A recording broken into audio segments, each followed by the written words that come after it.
All right, let's talk about a little bit of scent control clothing. Do I wear it? Yep. Do I believe in it? I believe it helps. Do I think there's such thing as being scent free? Absolutely not. There's no such thing to a whitetail as being scent free. You can cut the amount of your scent down.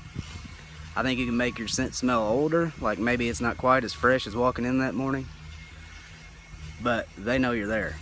I think scent control clothing is a very vital part. I wear it every time I go out.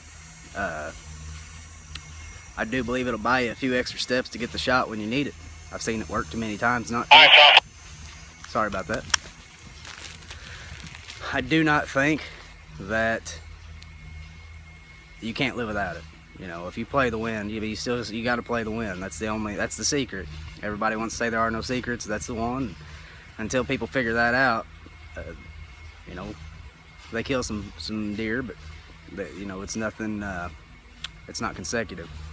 So I think you can never take enough precaution for scent.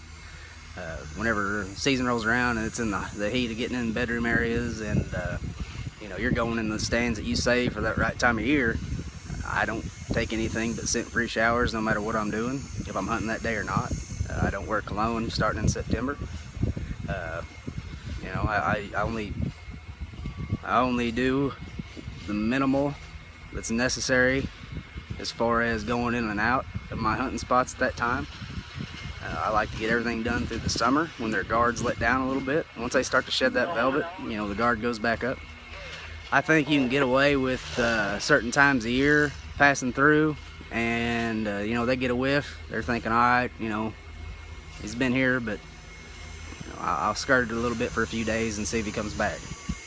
I think once they know that it's time, especially those older ones that's been hunted year after year, you get in their bedroom or you get in their stomping grounds and they smell you one time, they ain't coming back through there.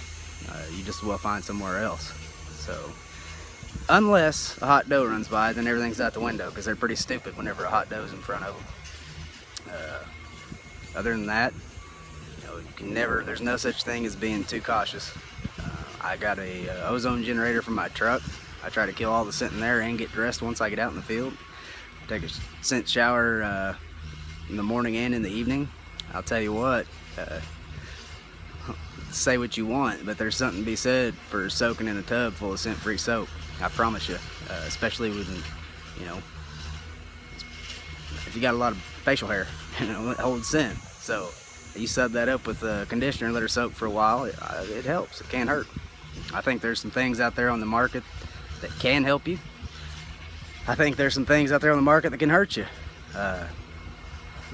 We've got these generators for the tree now, and they're great, but you do have to stay on top of them. When your thermals change and your wind change, you got to change with it. You need to be tweaking those things to stay in the right draft, so they are paying off. If you're in a blind, I can certainly see that an ozone generator would pay off more than in a tree stand. You fill that sucker up with ozone and it's leaking nothing but ozone out. That's a pretty good deal. You're in a tree and the wind's drifting your ozone generator 3 foot higher than your thermal's sinking, because it's a different, you're not doing much good. So don't just buy it and think that you're bulletproof. You're never bulletproof. You can always be smelled, and depending on that deer and what he thinks of it when he smells it, who knows what he's going to do. All deer are different. They have different personalities. They've all been hunted different. Some have been hunted more than others. Some are probably never been pressured. They've just, fell through the cracks. So you might get away with, some guy might be out there smoking a Swisher Sweet in the tree stand, and the deer walk by downwind and not care. The next guy may have been doing everything you can do to prevent scent, and you've got a deer that's been shot at once that year already, and he gets a whiff and he's out of there. So it's a different world whenever you're bow hunting than whenever you're gun hunting, whenever you're trying to get them close, whenever you're trying to make it count, and whenever you're getting in close to where they live. So you got to be extra precautious if you're going to get your eyes on them and get them within range. Anyway, that's what I think. That's what I've experienced. I'm sure some of you think different. I'm sure there's a lot of you that think that you can be scent free. Just because he walked by and sniffed your bowstring one day that you pulled it up, your rope that you pulled your bow up with in your stand and walked on, that don't mean nothing. Nothing at all. He might have walked by and sniffed that string 100 times before. He may be used to it. So either way, that's my opinion. Whether you like it or not, there it is. So thanks for listening, and we'll see y'all after a while.